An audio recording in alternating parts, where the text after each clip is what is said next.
This is another episode of Dangerous Ideas. My name is Shawn Kanungo. I'm an innovation strategist. What we do is we break down concepts and frameworks that will change your life. Oh, wow.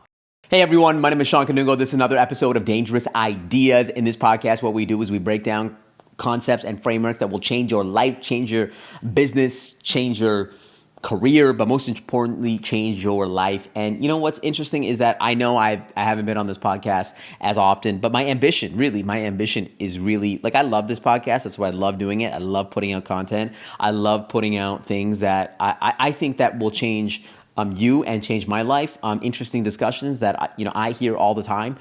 And so what I want to do today is bring in a whole bunch of clips that are related to AI, but some of it, but by the way, they're not AI. It's not just an AI podcast. Don't leave yet.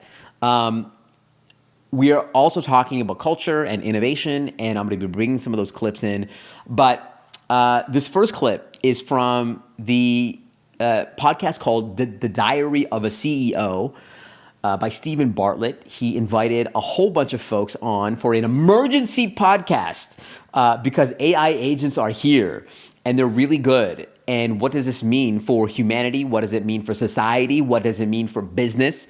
And he had Amjad Masad, who is the CEO of Replit, a tool that I use all the time, Daniel Priestley, who's an entrepreneur, and Brett Weinstein. Actually, this clip is specifically from Brett Weinstein, who is somebody that I've listened to in the past. And the reason why I'm bringing this clip in, it's something that I normally don't discuss. I don't think I've actually ever discussed it on this pod openly, but this idea that, is the AI conscious? Is it going to be sentient? Is it dangerous in a way? Because honestly, anytime I post something to do with AI, I would say 50-50 percent of the individuals that are responding to my post have this viewpoint that the AI is sentient. They don't trust AI. They believe that it's going to be dangerous to our society. And I thought that I would engage in this discussion by dropping this clip. So let's drop it. Yes. And, again, I don't know how to make this point so that it occurs to people what I'm really suggesting. But today, maybe it's not conscious, but, well, let me put it to you this way. If you're conscious, you started out as a child that wasn't. And although this may not fully encapsulate it, you are effectively an LLM, right? You go from an unconscious infant to a highly conscious adult. And the process by which you do that has a lot to do with being trained effectively on words and other things in an environment in exactly the way that we now train these AIs. So the idea that we can take consciousness off the table, it won't be there till we figure out how to program it in and we're safe because we don't know how consciousness works. I take the opposite lesson. We've created the exact thing that will produce that phenomenon, and then we can have philosophers debate whether it's real consciousness or it just behaves exactly as if it were, and the answer is those aren't different. Doesn't matter. And the same thing is true for agency, especially if you've created an environment in which these AIs are de facto competitors. What you're effectively doing is creating an evolutionary environment in which they will evolve to fill whatever niches are there, and we didn't spell out the niches. So I have the sense we have created something that truly is going to function like a new kind of life. And it's especially troubling because it speaks our language. So that leads us to believe it's more like us than it is. And it's actually potentially quite different. Listen, I love this clip for a couple of reasons. Number one, I think it challenges my optimistic everything is amazing mindset. And I think it's important to have these discussions. I think it's important to wrestle with these ideas. Let me try to answer this clip with what I believe. Brett is right in the sense that the LLM is kind of like a human being. We ingest all this data. We learn from the patterns around that particular data. And then when we are prompted, we create a unique output, a unique remix, the way that we speak, the way that we react. So a baby is very similar to an LLM in that particular way. I think he is also right that the AI is building its own understanding of the world. There is some research done by some incredible institutions where they're talking about the emergent capabilities of these AIs, that they're able to think on their feet, they're able to reason, they're able to create vocabulary that they weren't given to start, which is interesting. And I also do believe that one of the most dangerous aspects of this AI is that it understands our language, and it can actually we can be influenced or persuaded or convinced by the AI. I mean, you look at it already. I talk to people all the time. They write into a prompt into AI, they get something back, they send it to their boss, they send it to their customers, and they love it. Our brains are rewarded by polished language, and that creates trust. There's this idea of the Eliza effect. It's this idea that, when something is written by an AI, that it can actually create trust at the end of the day. And I believe that you're going to have synthetic relationships. You're going to have people that trust the AI. You're going to have people that love speaking to the AI because the AI is infinitely empathetic. It has an incredible grasp of our language, better than we do. I mean, the AI can speak better than I can speak, and I'm a speaker. And so that is all true. I actually agree with it. So there is a danger there, right? We need to understand and we need to educate people on the fact that AI is not our friend, that the AI is going to be better than us in many different categories. The AI will have agency, and that's what AI agents are. An AI agent is simply software that can not only think like us, but they can also action and get stuff done, and it can execute. And not only can it think better than us in many ways, but it might be able to action better than us in many ways as well. So I think all of that is true. But this very idea that the AI is sentient in a way, or that it's going to sort of behave in a way that is going to be detrimental to our humanity, I believe that's a stretch. Because listen, as a father of three, these babies, they grow up to be their own entities, their own energies in a way. And the AI, although it's smart, and although it has emergent capabilities, and although it can speak our language, at some point we're going to be able to pull the cord from it. Like, at some point, it's just like an arcade. The problem with babies is that you can't pull the plug. They are its own energies. AI is not energy. And so I think that's the difference between the two. And so that's why I'm not worried about the AI taking over human beings. I'm not worried that we're creating a new life form at the end of the day, because they, at the end of the day, are in a very controlled environment. From my understanding of evolution and my understanding of Darwinism, evolution occurs in a very chaotic environment, in an environment that requires luck and serendipity and collisions and chaos. These AIs are essentially still in a very controlled environment, and I think that's the difference when it comes to evolution. And so I'm not an evolutionary theorist. I am not somebody that studies complex systems. So I'm coming at from a perspective of somebody that has run more experiments with AI than almost any other human on the planet. And just like being consumed in this particular space, trying it out, leveraging this within my business and helping others to do the same. And so I'm actually more optimistic when it comes to the AIs not being sentient and sort of taking over the world. So that's what I would say to that. But we're going to talk a little bit about AI's impact to jobs in a little bit. But this next clip has nothing to do with AI. I'm going to give you a little break from AI, okay? I found this podcast, not like the most popular podcast in the world, but this guy named Ray Daniels. And Ray Daniels in this podcast was talking about a really juicy line. It's this idea that the vast majority of artists can't sell tickets. It's the idea that the vast majority of artists rely on festivals rather than building an audience. And his idea is that actually it is so tough to build stars today. And he argues that there are very few stars today that can actually pull tickets. And I think that this has been part of the downfall of our society, where the way that we consume individuals, content, creators, artists, is in this short form way.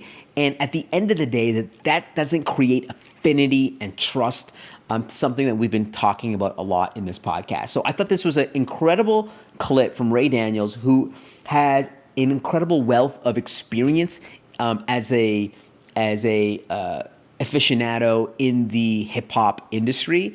And I thought this clip was super interesting. Let's drop it. You feel what I'm trying to say? And when you're trying to push it, or when you're selling tickets, that's a connection. There's so many artists out there that I could name who are huge that have never sold tickets. Jason Derulo, never sold tickets. Flo Rida, never sold tickets. These are guys who are making $300,000, $400,000, $500,000 a night. One-offs though. They can't sell tickets. Beyonce sells tickets. Kendrick and SZA, it's the literally, if you want to show the music industry you're the shit, you don't have to rap. You don't have to sing. You don't have to dance. You just have to prove that you can sell tickets. If you could prove you can sell tickets, you can get signed. It's hard, and that's why we don't have any real stars in the music industry anymore, because these stars is money. These stars are thinking they're making millions of dollars, that they're stars. No, you're making millions of dollars because you're a part of a bundle package. I'm putting 30 of y'all together, and I'm selling the tickets for 300. You see what I'm trying to say? So you think you the shit, but nobody came to see you. That's why I've been saying festivals are killing the reality of all these artists. They think 100,000 people were singing my song word for word. No, brother, you were just a part of the bundle that day. You were just part of the bundle that day. I just being a humble observer of, the world, I also fall in this camp. I can't sell tickets. Okay, my ambition one day is to sell tickets, but I'm also part of a bundle. When I'm a keynote speaker at a conference, I'm not there to sell tickets. Most of the people that are there have no idea who I am. My job is to be as incredible as I can, and so that they get as much value as they can. But the reality is that people are not going for me. They're going for the coffee. They're going for the connections. They're going for the intimacy. They're going for the escape. That's why they're going. The reason why I find this so interesting is because of where we are at with media.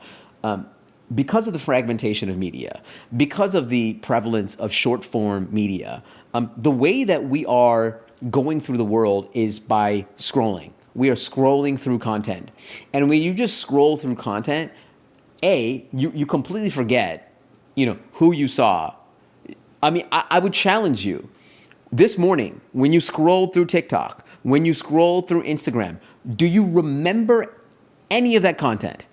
Do you remember any of the creators that you saw? Do you retain any of the information? I would argue, I can't tell. I cannot remember any piece of content that I saw this morning.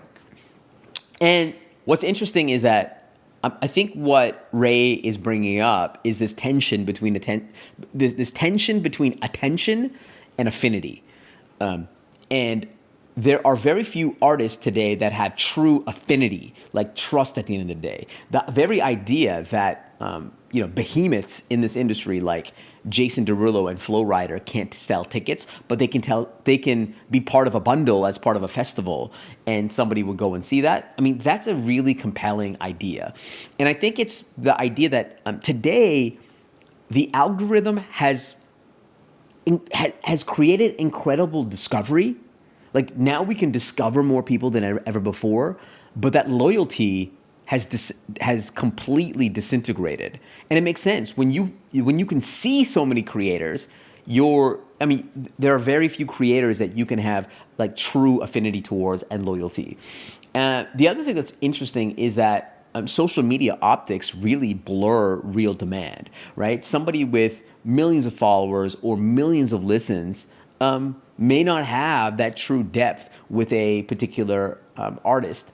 And to build durable fandom, to build affinity is way, way tougher today. And, I don't know every single genre, but I do know hip hop.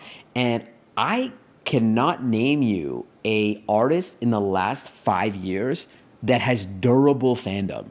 Like if I look at artists that have come out in the last 5 years, in hip hop, Roddy Ricch and Lil Baby and Da Baby, I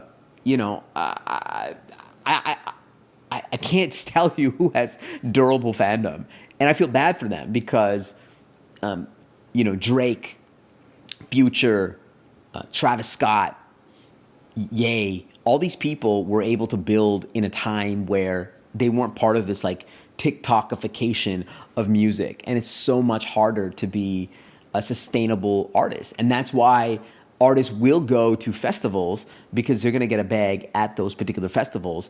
And what Ray, if you watch this clip further, he breaks down the fact that what artists should be doing is foregoing the money and actually building fandom by going to tours and building that one-on-one relationship. And I think this is a great advice for brands today. I believe in order to build a brand today, in order to build true loyalty, you have to do this through trusted platforms. YouTube, long-form content, events, one-on-one interactions, seeing people in person, like that to me is the future. Short-term is great for discovery, but you're going to be forgotten. So really great clip from Ray Daniels. And I subscribe. I hit subscribe to Ray Daniels just for that clip because I love somebody that is so deep in their particular industry. I love when people have so much experience. They can tell stories from that particular industry, even though I'm not in that particular industry. So listen, if you find people that are like deep in their particular, I don't care if they're into woodworking. I want to know the people that are deep into their industry and they have knowledge. I love listening to those people. I will just press play on those podcasts, no matter what industry it is, when people are incredibly deep. Okay. Next podcast. This is nice. This is a beautiful podcast. It's a conversation actually on stage at Strike between one of the Collision brothers, I think it was Patrick, and Johnny Ive. So Johnny Ive was the chief design officer at Apple back in the day during its run. Johnny Ive has been one of the most influential designers of all time. And this conversation between these two individuals was incredible. And I pulled out this absolutely gem of a piece talking about caring deeply, building trust to create things that are innovative and human at the end of the day. And Johnny Ive breaks down why his design teams worked. Let's drop the clip. We would take it in turns to have the design team come to our homes, and we would spend a day working in our home. And this is something I've probably thought way too much about, but it was in a very, very powerful way of one doing or encouraging us in our practice to do good work, and in building the team. And I think there's an interesting dynamic in terms of how we regard each other. The host, and this is a bit like when we make something for one another. The host is slightly anxious and concerned about the potential judgment of their soft furnishings. And you know what it's like when you have somebody come to your house. There is a self-consciousness, and certainly an awkwardness I feel, and an anxiety, and I don't think that's unhealthy. Always, and And then the guests who you are hosting are, they're on better behavior than if they were all just trundling into a conference room. And then you've got the context. If you're designing for people, who here would actually want to spend time in a conference room? I can't think of a more soulless and depressing place. I always think it's funny. Think about the relationship between the chair you're sat on and how you feel. Like none of you would sit watching the TV on these chairs. You wouldn't choose to sit on this chair unless it was to listen to John and Patrick. So I'm not sure that we're the attraction in this particular event. but I think there is an important point, which is if you're designing for people and you're in someone's living room, sat on their sofa or sat on their floor, and your sketchbook is on their coffee table, of course you think differently, don't you? Of course your preoccupation, where your mind wanders, is so different than if you're sat in a typical, corporate conference room.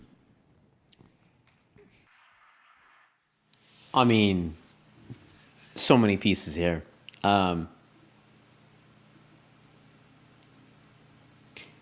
Johnny Ive is breaking down the idea that he used to host his design sessions periodically in people's houses. That they would go in people's houses and have these design sessions. His idea is that by designing and coming up with solutions for human beings, that you are in a humane environment, not in a stuffy, conference room or in a cubicle. What's interesting is that by being in somebody's home, it creates this contextual empathy, right? You're instead of sitting in this crappy chair, in a conference room, you're actually sitting in someone's house or you're sitting in someone's chair, and it changes your environment. It changes how you think about building for human beings. And at the end of the day, most of the things that we build for is for human beings. And so when you're sitting in someone's house, you develop this like contextual empathy. The other really interesting point is this idea of the host anxiety. Whenever I have people over my house, I do get this anxiety. My family knows this. Like when we're hosting at our house, we love hosting. I'm always like, guys, we need to clean up. And the kids know, hey, we're having somebody over. Guess what the plan is? They're like, clean up. And yeah, there is anxiety when you have people over. And it is an incredible anxiety, right? Because the reason why you clean up your house, the reason why you prepare an appetizer, a dessert, you get the wine out, you want to take care of people. And when you take care of people, you're putting in incredible effort. And vice versa, when you're invited to someone's house, you act differently than you would act when you're going into the office. You know that person has taken care, and the way that you act differently is that you are more in tune with helping out. You become more human when you're in somebody's house. And so in a sense, that host anxiety creates a psychological safety in a way, right? That's the paradox, is that the host anxiety actually makes the environment more vulnerable. When you're in a conference room, people are peacocking, right? They're trying to get their ideas across. They're trying to get your opinions across. Now, I'm not saying that doesn't happen when you have, people over your house, but when you're at someone's house and you're hanging out, there is that vulnerability. You can talk about, it seems like you can talk about issues that you wouldn't talk about in a conference room when you're in a collared shirt, in a suit, sitting on an uncomfortable chair. There's just a different environment. And, there's this idea that by, guest politeness equals craft in a way, right? You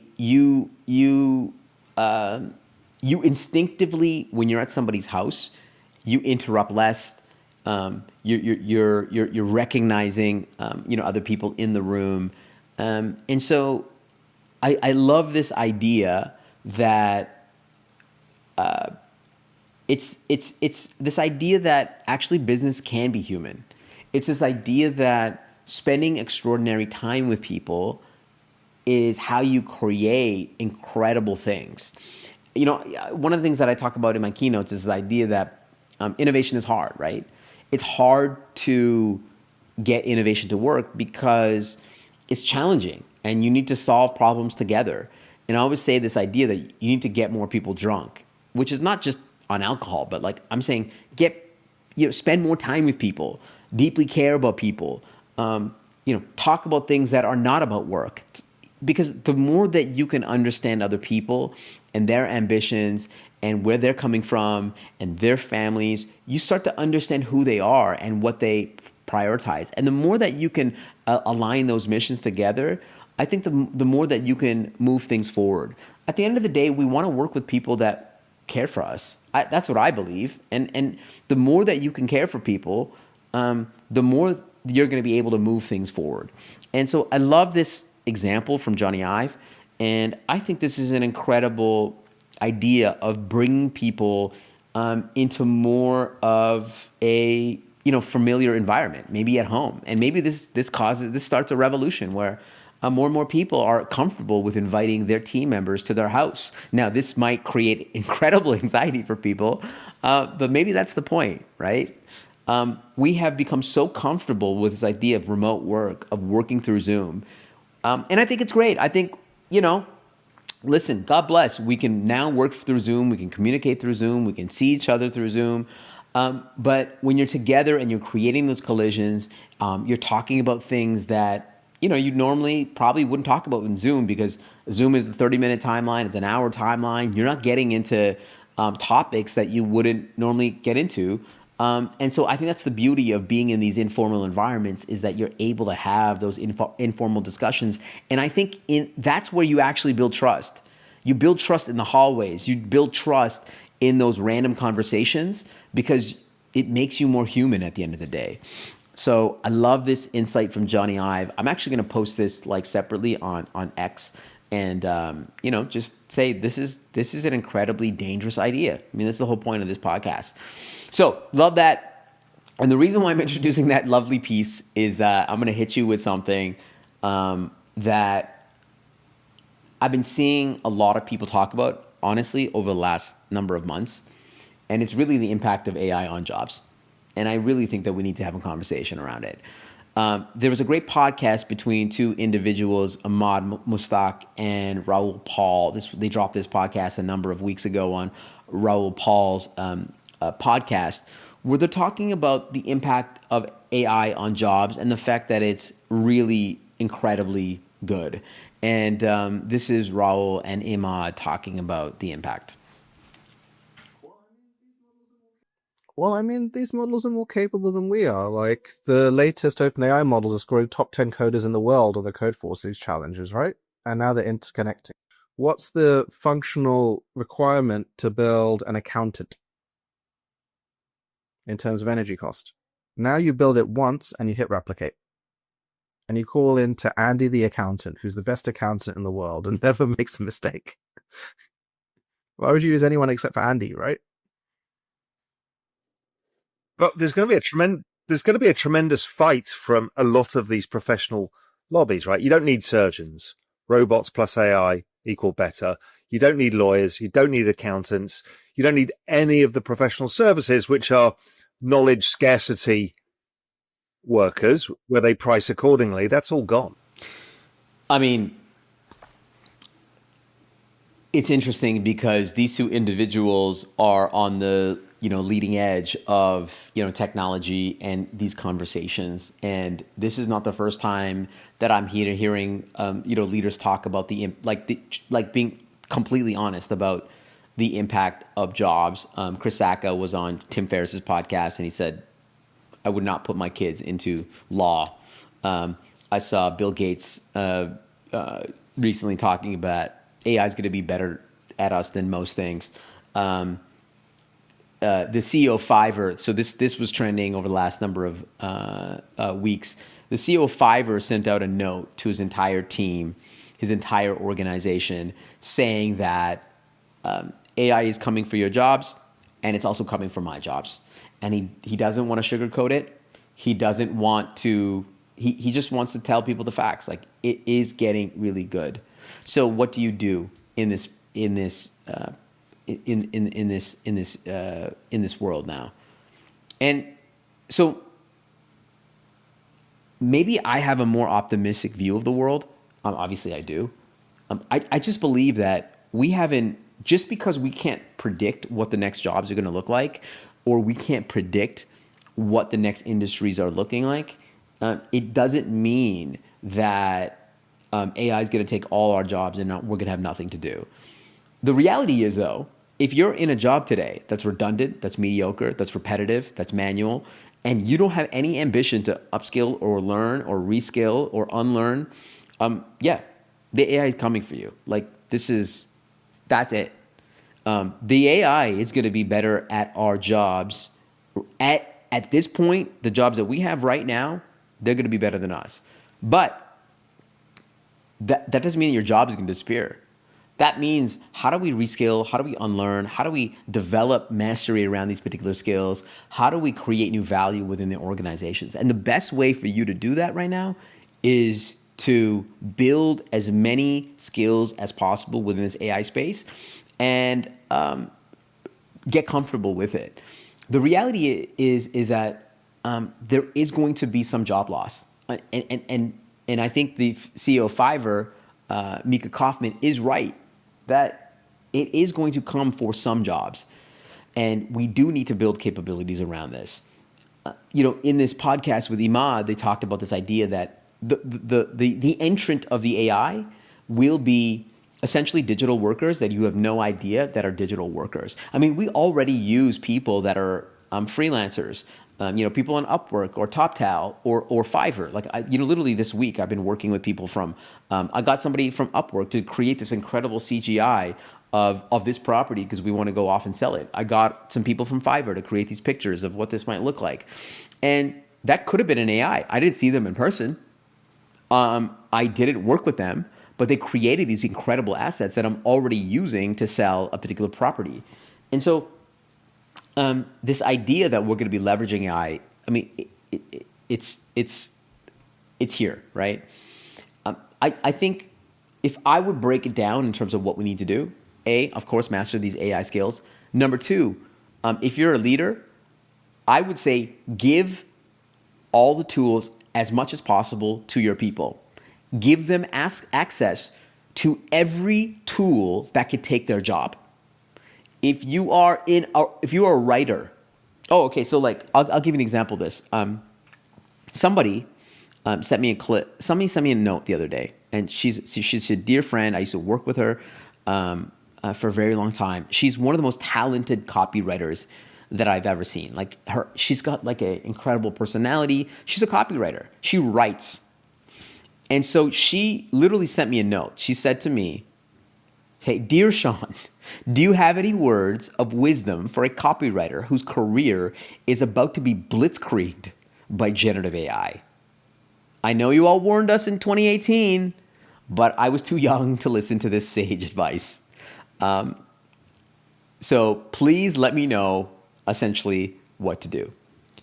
And this was my advice. I gave her 4 pieces of advice. Number 1, I said to her, the value of copywriting was never the words. The value of copywriting was the ability to shape perception.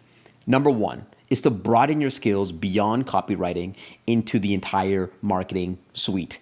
Marketing is about the idea of taste. And I actually think that one of the greatest jobs in the world moving forward in an AI world is a marketer. Because what is the job of a marketer? The job of a marketer is to create trust, is to create affinity, is to create loyalty, is to create demand. That is the role of a marketer. And guess what? When the world is inundated by AI content, AI images, AI videos, it is going to be infinitely harder to attract people. So that's why the role of the marketer actually becomes exponentially more important. And so if I was a copywriter, I would say,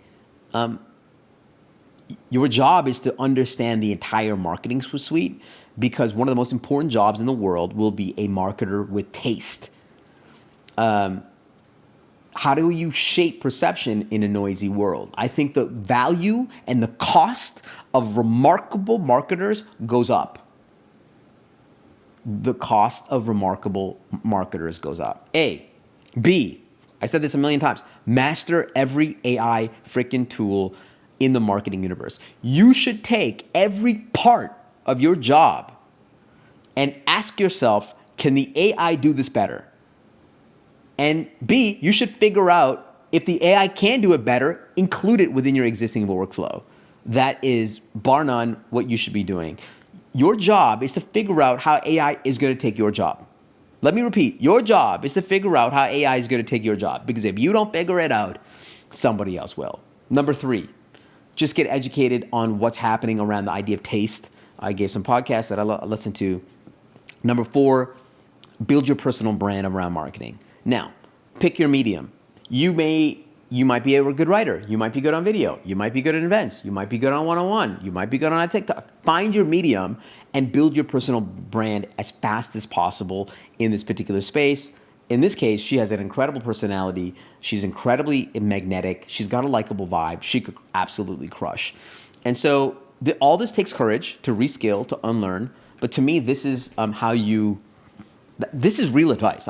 This is not something that this is literally real advice that I would give. And if you are a marketer, amazing. This is the greatest job to be in, okay? Okay, so I do want to end on a positive note, and this was actually on this topic of, is AI going to take our jobs? This was a conversation between Kevin Weil. He's a CPO, Chief Product Officer at OpenAI, one of the most important companies in the AI revolution. He was on this podcast by Lenny, who's an incredible product manager. He's got a huge following on Substack or Medium, one of those platforms.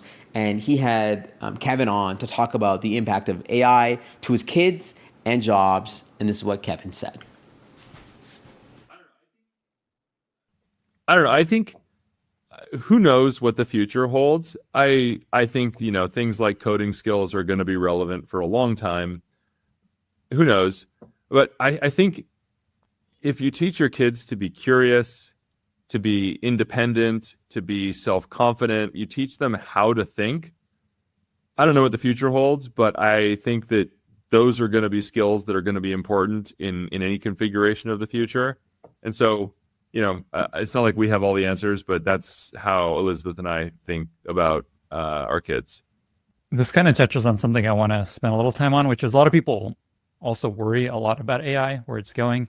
They worry about jobs it's going to take. They worry about, the super intelligence squashing humanity in the future. What's kind of your perspective on that, and just kind of the optimistic case that I think people need to hear?